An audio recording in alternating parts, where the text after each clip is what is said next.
Hey guys, welcome to my channel. My name is Megan. For those of you who don't know me, I have a 3-week-old daughter named Olivia, and today I'm going to share her birth story with you guys. I had a really great labor and delivery, so this is not going to be one of those traumatic birth stories. I watched a ton of these before I gave birth just because I wanted something to kind of watch to know, I guess kind of to know what was going to happen. I know that everybody's birth story is different, so there's no way to really know exactly what's going to happen, but it was just nice to watch these to kind of know what to expect. This is my first baby, and I had no idea what the birth experience was going to be like, and honestly, in my head, I thought it was going to be 10 times worse than what it actually was. It really was not bad at all. People make it sound horrible, and I know some people's birth stories are horrible, but I had a really great experience, and I'm excited to share that with you guys today. So Olivia's asleep in her rock and play right now. Hopefully she'll sleep long enough for me to get this filmed. I see her moving around over there, so we'll see how this goes. I might have to nurse her in the middle of this video, so we'll see. So anyway, on to my birth story. So I was 40 weeks and 3 days pregnant. I think 40 weeks and 3 days. And I had a doctor's appointment, and this was on a Monday. So I went in feeling really hopeful because I had done everything to try to induce labor. I seriously did everything. I drank castor oil. I walked miles and miles. Seriously, nothing worked. I don't think anyway. I think all that stuff's just, people tell you that stuff works, but honestly I think your body just goes into labor when it wants to.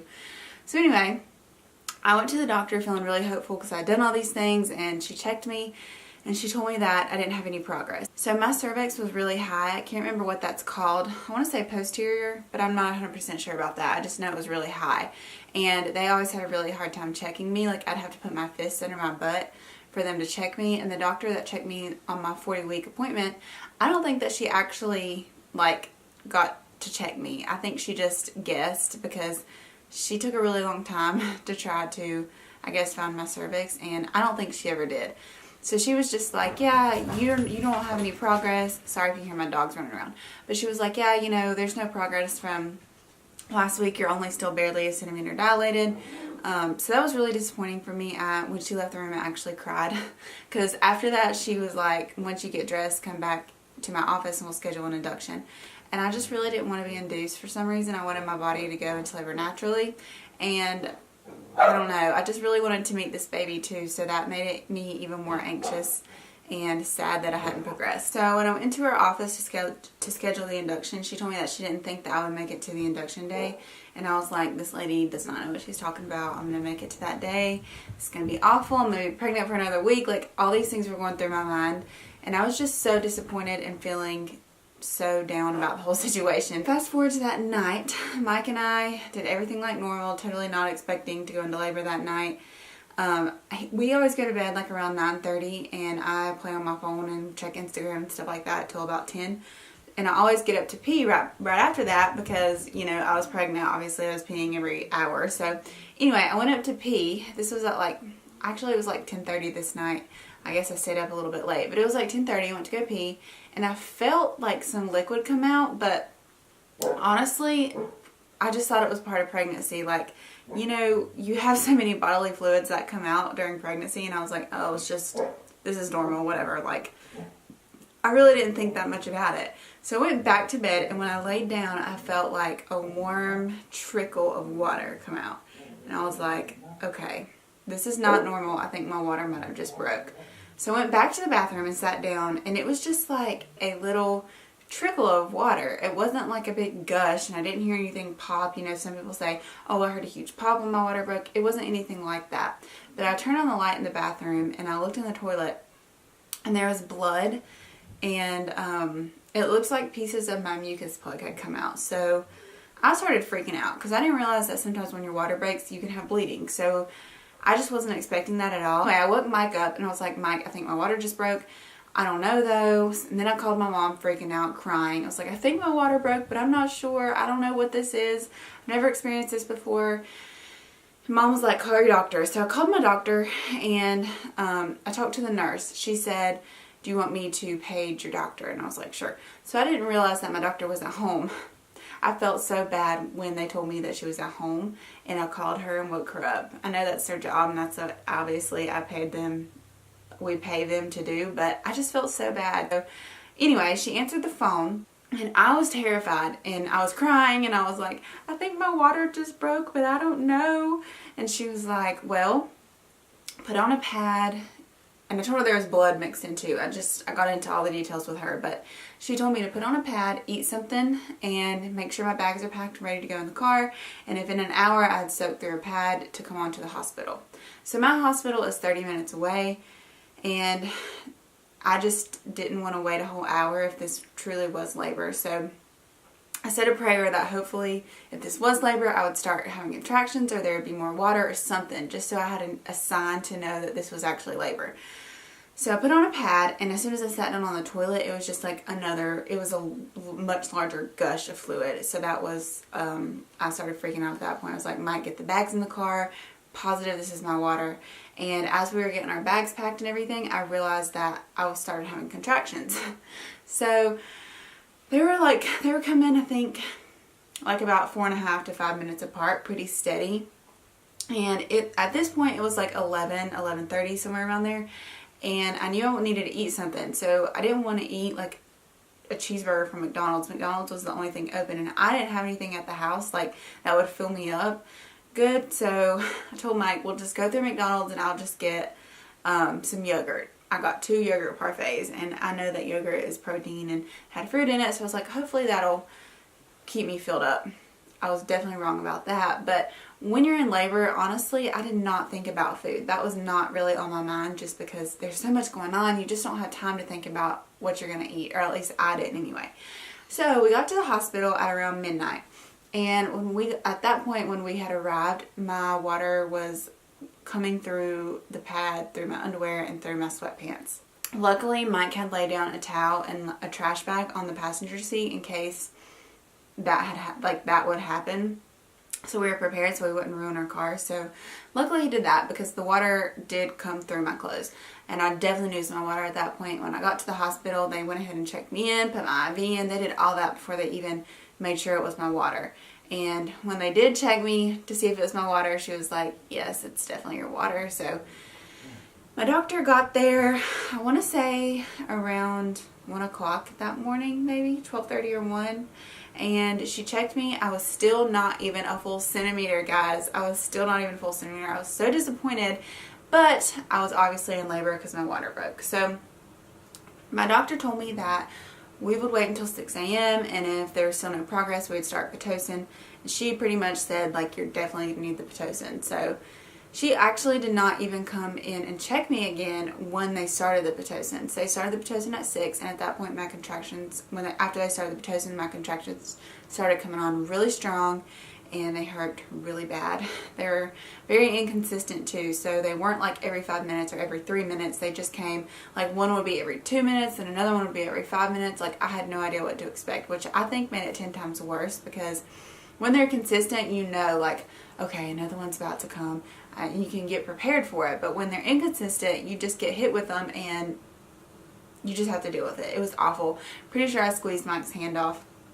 And I wanted to be at least 5 centimeters dilated before I got my epidural, just because I knew that epidurals can slow things down, and I really wanted to keep progressing, especially since my body wasn't progressing on its own and I had to have the Pitocin. I just really wanted to put the epidural off as long as possible.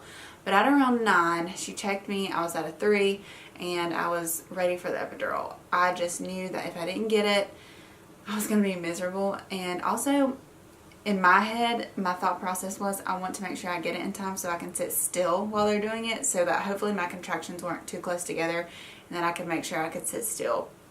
Just because I know I've heard horror stories about epidurals, and also do not recommend doing this, but I watch videos on YouTube of an epidural actually going in. Do not do that. It will freak you out.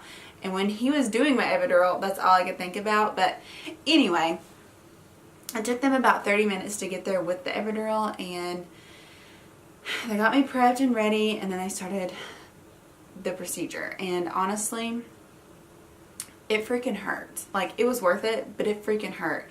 I don't think the numbing part took all the way, just because when he was putting, I guess the catheter is what they weave in your spine, when he was doing that, I could feel every single like weave that he was doing. Like, I could feel that going in my spine, and I was freaking out. I think that was the only time that I ever like expressed out loud my pain. Like during my contractions, I just kind of closed my eyes and cried and just held Mike's hand and got through it. But with this, I was literally like crying out in pain. My mom said she was out in the hallway and she was like, my doctor was walking by and she said, is she okay? Like, do I need to go in there? And the doctor was like, she's fine. But it only lasted like 10 seconds, honestly, the pain of the epidural. It wasn't bad and it was definitely worth it. So once that got done, I laid back down and I realized that I had not took on the left side. So they gave me the peanut ball, I guess that's what you call it, and I laid on my left, and they just kept switching me, and every time I would lay on my right, my left side, like I could feel the pain again on my left side. So I would flip back on my left side, and it was just constant flipping. And I couldn't get any rest, so I had not slept since Monday morning or Sunday night, and at this point it was Tuesday at 9 o'clock in the morning. So all of a sudden, it was like 11:30. I was like, I feel it literally, the only way I can explain it is here's my bone and there was something just like pushing on my pubic bone. I was like, I feel something pushing. I don't think it's a contraction. I don't know what it is. And my nurse was like, well, maybe your epidural didn't take. I'm going to call him a nurse anesthetist and you can explain to him what you're feeling. And then I started feeling a lot of pressure, and I told the nurse that it felt like I was going to poop on the table. Like it just felt like poop was going to come out any second. Like I know that might be TMI and gross, but that's the only way I know how to explain it, was just that I was going to poop on the table. So I told her that, and the nurse anesthetist came in and like pumped my epidural some more and was like, you know, it might not take, you just need to lay on your left side, but sometimes this happens. And I was like, well, I'm not really in a lot of pain. Like it doesn't feel like pain, it just feels like a lot of pressure. And at that point the nurse was like, okay, maybe I should check you. So she checked me, and when she did, she was like, oh yeah, it's time for you to have a baby. We need to start pushing. And she started like, I could tell that she was nervous because she just like started scrambling, getting stuff ready. She called the doctor. She was like, you need to get up here now. She's ready to push. This baby's coming.